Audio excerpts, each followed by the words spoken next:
텐데요.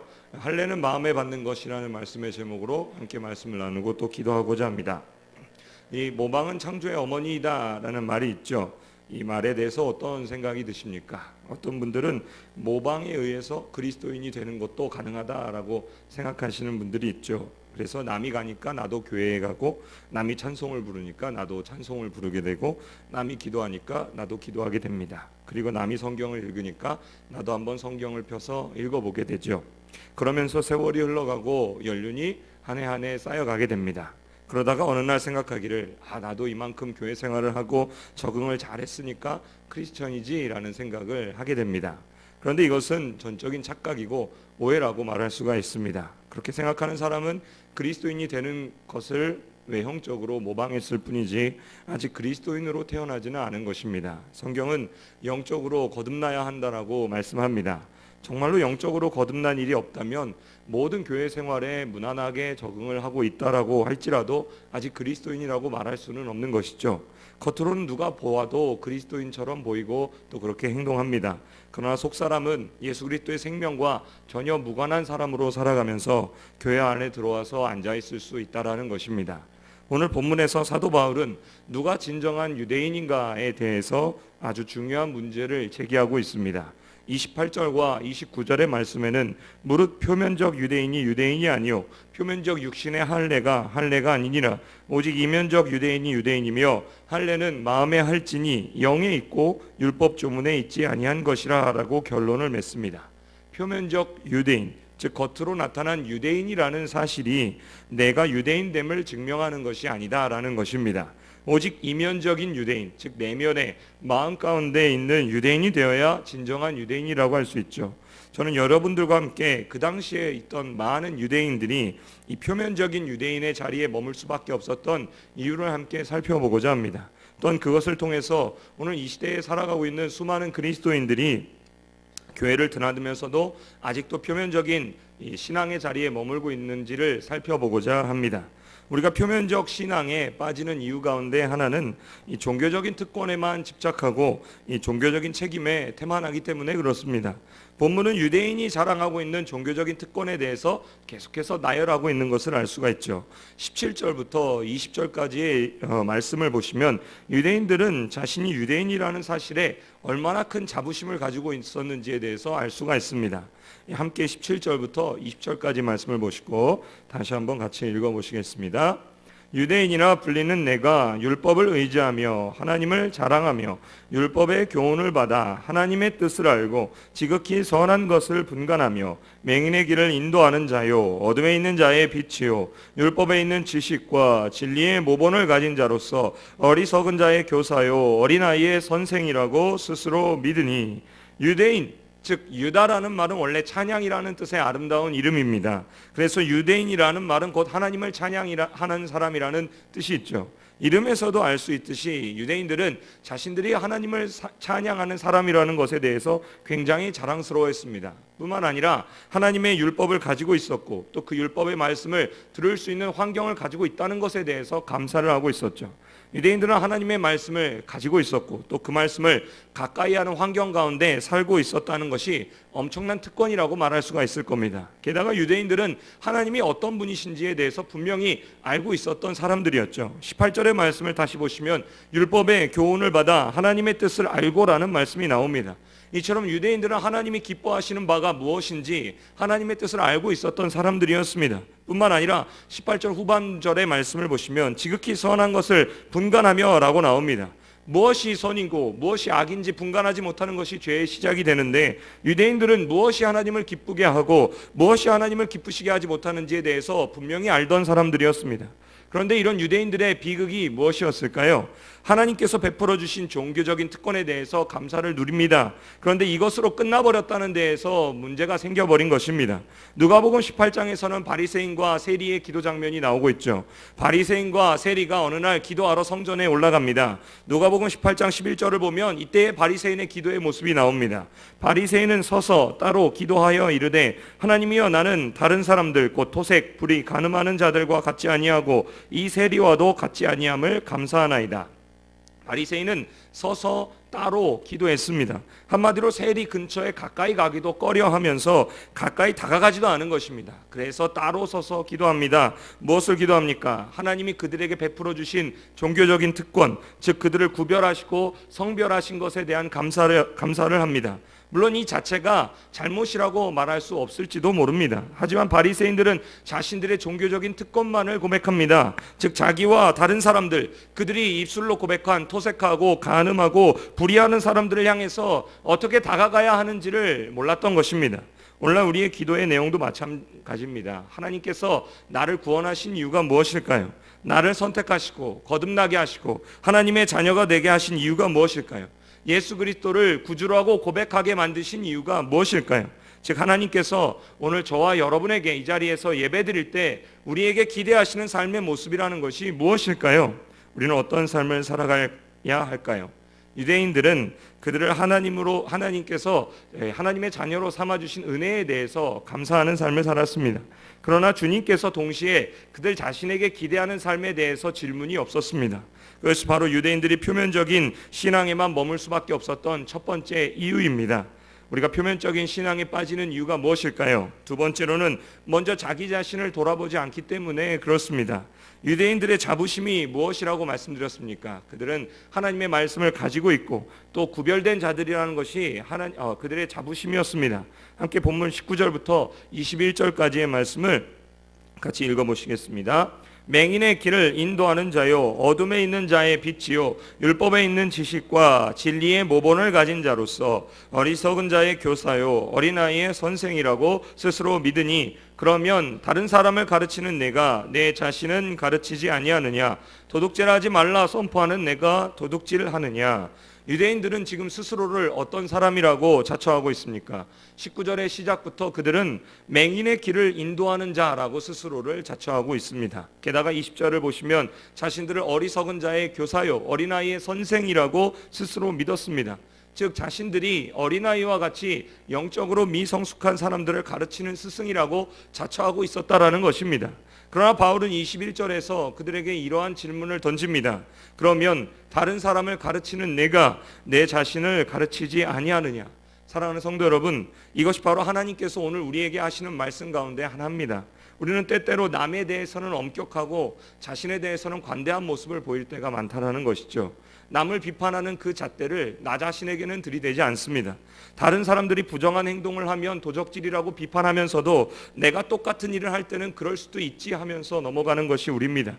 이른바 남이 하면 불륜이고 내가 하면 로맨스가 되는 것이죠. 단적인 예로 우리는 다른 종교를 믿는 사람들을 우상숭배자라고 비판하면서도 탐심은 곧 우상숭배라고 말씀하시는 하나님의 말씀은 외면하면서 살아가고 있지 않은지 돌아봐야 합니다. 성경을 모르는 이웃들을 비판하면서도 성경의 말씀대로 살아가지 못하는 나 자신에 대해서 회개하지 않는 모습이 있지는 않습니까? 그런 우리에게 하나님은 바울의 입을 통해서 그러면 다른 사람을 가르치는 내가 내 자신을 가르치지 않느냐라고 말씀하고 있는 것입니다. 사람의 눈에는 맹점이라는 것이 있습니다. 망막의 어느 한 부분만은 시세포가 없어서 빛도 그리고 색깔도 느끼지 못하는데 그것이 바로 맹점입니다. 이 맹점에 물건이 위치하게 되면 그것을 인식하지 못하는 것이 사람의 눈이 되는 것이고, 그래서 그것을 보완하기 위해서 양쪽 눈을 뜨고 바라볼 때 맹점이 없이 바라보게 됩니다. 저와 여러분에게 영적인 맹점이 있지 않은지 돌아봐야 하는 것이죠. 다른 사람은 뻔히 보이는 연약한 허물과 약점이 우리 가운데 있음에도 불구하고 내 눈에는 보이지 않고 내 눈에는 인정할 수가 없게 되는 것입니다. 그래서 스스로를 이만하면 나는 괜찮은 사람이다 라고 생각하면서 살아가게 되는 것이죠. 이것은 어느 누구에게나 있을 수 있습니다. 하나님께로부터 너는 내 마음에 합한 자로다 라고 칭찬을 받은 사람이 누굽니까? 다윗이죠. 이런 다윗조차도 자기 자신에 대해서 잘못된 판단을 내리는 경우가 있었습니다. 다윗은 밧세바의 일로 범죄하고 그것을 은폐하려고 했던 사람입니다. 그런 다윗에게 하나님은 나단 선지자를 보내셨습니다. 나단 선지자가 다윗에게 가서 이런 이야기를 합니다. 왕이시여, 저 아래 지방에서 일어난 서민의 이야기를 왕께 들려드리고자 합니다. 한 성에 두 사람이 살았는데요, 한 사람은 아주 부자이고 한 사람은 아주 가난했습니다. 이 부자는 많은 양떼들과 많은 소떼들을 거느리고 살았습니다. 그런데 가난한 사람은 암양 한 마리밖에 없었죠. 그런데 이 부잣집에 어느 날 손님이 찾아옵니다. 그때 이 부자는 자기의 많은 양떼와 많은 소떼 가운데에서 한 마리를 잡는 것이 아까워서 양 한 마리밖에 없는 가난한 사람에게서 그 양을 빼앗아서 잡아서 손님을 대접하게 됩니다. 이 말을 들은 다윗이 어떤 반응을 보이게 되었을까요? 이런 발칙한 놈 같으니라고, 지금이 어떤 시대인데 이런 사건을 벌이느냐, 정의사회 구현을 위해서 이런 사람은 반드시 처벌받아야 마땅하다라고 이야기를 하게 됩니다. 그런데 우리가 잘 알듯이 사실 이야기는 다윗 자신에 대한 이야기가 되는 것이죠. 그런 나단 선지자가 다윗에게 왜 이런 이야기를 예로 들게 되었을까요? 다윗에게는 이미 여러 부인들이 있었습니다. 그러나 이 많은 부인들이 있고도 만족할 수 없었던 다윗이 자기의 신하였던 우리아의 아내 밧세바를 빼앗고 그 범죄를 숨기면서 살아왔던 것입니다. 그리고 분노한 다윗 앞에 선지자는 왕이시여 당신이 바로 그 사람입니다라고 선포하게 된 것입니다. 사랑하는 성도 여러분, 우리 역시 남을 가르치면서도 나 자신을 가르치는 데에 있어서는 실패하고 있지는 않습니까? 이런 모습 가운데에서는 하나님이 기대하시는 신앙의 삶의 모습이 나타나지 않습니다. 그리스도 예수 안에 있는 사람은 자기 얘기만 하는 사람이 아니라 먼저 하나님의 말씀으로 깨어지고 낮아지는 사람입니다. 하나님 앞에서의 믿음, 하나님 말씀 앞에서의 신앙으로 세워지는 저와 여러분이 되시기를 소망합니다. 세 번째로 유대인들이 표면적인 신앙에 빠진 이유는 신앙의 형식에만 집착하고 내용에 관심을 기울이지 않았기 때문에 그렇습니다. 당시 유대인들이 하나님의 백성이라는 것을 대표적으로 나타내는 상징이 무엇이었냐면 할례였습니다. 할례를 쉽게 말씀드리면 요즘에 이 포경수술과 같다라고 말할 수 있죠. 할례 받은 유대인들이 이방인들에게 할 수 있는 최대의 욕이 무엇이었냐면 이 할례도 받지 못한 놈이라는 욕이 최대의 욕이었습니다. 사무엘상 17장에 보면 다윗이 골리앗과 싸우게 되는 장면이 나오죠. 그때 다윗은 이 할례 받지 않은 블레셋 사람이 누구이기에 살아계시는 하나님의 군대를 모욕하느냐라고 말하게 됩니다. 즉 할례 받지도 못한 이방인에게 할례 받은 하나님의 백성들이 왜 무서워서 벌벌 떠느냐라고 분노하게 된 것입니다. 이처럼 할례는 하나님의 백성임을 나타내고 드러내기 위한 외적인 증거였습니다. 하지만 오늘날에는 할례나 무할례임을 주장할 필요가 없죠. 중요한 것은 외적인 할례가 아니라 마음의 할례, 즉 하나님의 자녀다운 삶을 살고 있느냐가 중요한 것입니다. 이것을 강조한 예레미야서 4장 4절에서는 이렇게 말씀합니다. 유다인과 예루살렘 주민들아, 너희는 스스로 할례를 행하여 너희 마음 가죽을 베고 나 여호와께 속하라. 그리하지 아니하면 너희 악행으로 말미암아 나의 분노가 불같이 일어나 사르리니 그것을 끌 자가 없으리라. 할례라는 것은 원래 피부의 가죽을 베는 것입니다. 그러나 하나님은 예레미야 선지자를 통해서 피부의 가죽을 베기 전에 먼저 마음의 가죽을 베라라고 말씀하는 것입니다. 지금 너희들의 마음이 어디를 향하고 있느냐? 전심으로 나 여호와께 속하여 있으라라고 말씀합니다. 이것이 바로 할례의 진정한 의미가 되는 것이죠. 할례 그 자체는 그들이 하나님께 속해 있다는 상징이 되는 것입니다. 그러나 유대인들은 할례라는 외적인 모습에 집착할 뿐이지 할례의 진정한 의미를 깨닫지 못했습니다. 그렇다면 오늘날 저와 여러분은 마음의 할례, 즉 내가 하나님의 백성이라는 것을 어떠한 모습으로 나타내고 있습니까? 예를 들어서 그리스도인이 되고 교회에 출석하면 자기 집 문에다가 교패라는 것을 붙이게 됩니다. 교패 그 자체가 중요한 것이 아니죠. 교패는 상징입니다. 내가 예수 그리스도를 영접한 하나님의 자녀라는 것을 드러내는 결심이 바로 교패가 되는 것입니다. 또 우리가 누군가에게 혹시 예수 믿으세요? 라고 질문할 때가 있습니다. 그때 어떤 분들은 저는 침례받은 사람입니다 라고 말하는 것을 듣게 되죠. 침례라는 것은 신앙의 상징입니다. 그러나 그 침례가 끝나고 그것이 하나님의 자녀라는 것이 삶에서 드러나지 않게 되면 침례라는 것에 대해 의미 없이 살아가는 것입니다. 침례의 의미가 무엇일까요? 예수 그리스도를 믿음으로 나의 옛사람은 죽었고 부활하신 그리스도와 연합하여 이제는 그리스도 안에서 새로운 피조물이 되었음을 하나님과 사람에게 드러내는 것이 바로 침례의 상징적인 사건입니다. 그러나 그 상징을 가지고 있으면서도 정말로 내가 죽었다가 살아난 자로서 예수 그리스도 안에서 새로운 삶을 살아가고 있지 않다면 어떨까요? 중요한 것은 상징 그 자체보다 상징이 의미하고 있는 내용이 중요한 것입니다. 그래서 사도 바울은 갈라디아서 2장 20절에서 이렇게 고백합니다. 내가 그리스도와 함께 십자가에 못 박혔나니 그런즉 이제는 내가 사는 것이 아니요 오직 내 안에 그리스도께서 사시는 것이라. 사랑하는 성도 여러분, 저와 여러분 안에는 예수 그리스도께서 살고 계십니다. 살아계시고 오늘도 나를 주관하시고 나를 이끌어 가십니다. 이 고백이 우리의 모두의 삶의 고백이 되시기를 소망합니다. 오늘 말씀을 맺겠습니다. 결론적으로 사도 바울은 우리 자신의 삶의 모습을 돌아보고 점검해야 된다라고 말씀하고 있습니다. 고린도서 13장 5절에는 너희는 믿음 안에 있는가 너희 자신을 시험하고 너희 자신을 확증하라. 예수 그리스도께서 너희 안에 계신 줄을 너희가 스스로 알지 못하느냐. 그렇지 않으면 너희는 버림받은 자니라 라고 말씀합니다. 오늘날 저와 여러분 한번 돌아봐야 하고 점검해 봐야 합니다. 과연 나의 삶에는 예수 그리스도가 살아계시다는 확신이 있는가? 증거가 있는가?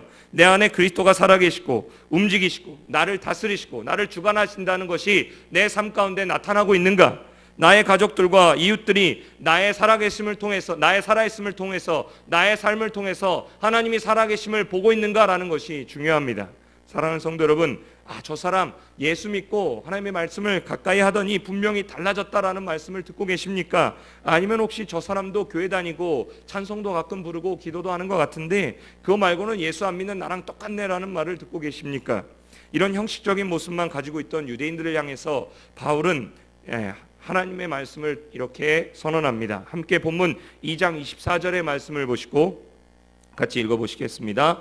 기록된 바와 같이 하나님의 이름이 너희 때문에 이방인 중에서 모독을 받는도다.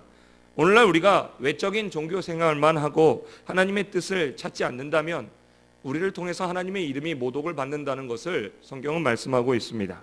비록 아직도 부족하고 아직도 연약함을 인정할 수밖에 없고 바울의 고백과 같이 나는 날마다 죽노라라고 고백할지 모릅니다. 그러나 그럼에도 불구하고 주님은 분명히 우리 안에 살아계시고 연약한 우리를 통해서 예수 그리스도의 향기가 뿜어져 나가도록 인도하시게 되는 줄로 믿습니다. 그래서 우리 모두가 늘 하나님의 말씀을 가까이 하면서 먼저 말씀 앞에 깨어지고 말씀 앞에 엎드려서 새로워지고 예수 그리스도가 다스리시는 삶을 살아가시기를 소망합니다. 이면적인 할례가 아니라 마음의 할례를 받는 저와 여러분이 되시기를 주님의 이름으로 축원드립니다. 기도하시겠습니다. 아버지 하나님 감사합니다. 오늘 말씀을 통해서 유대인으로서 자부하는 사람들의 모습이 하나님의 이름을 모독하는 사람의 모습임을 깨닫게 됩니다. 오늘날 우리의 모습은 어떻습니까?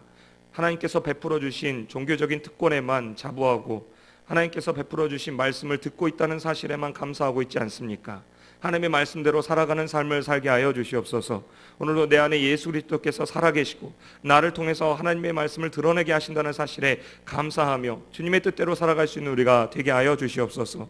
그리하여 표면적인 할례를 자랑하는 것이 아니고 드러내는 것이 아니라 마음에 받은 할례로서 주님 앞에 깨어지고 주님 앞에 엎드려 살아가는 우리의 모습이 될 수 있도록 주님 도와주시옵소서.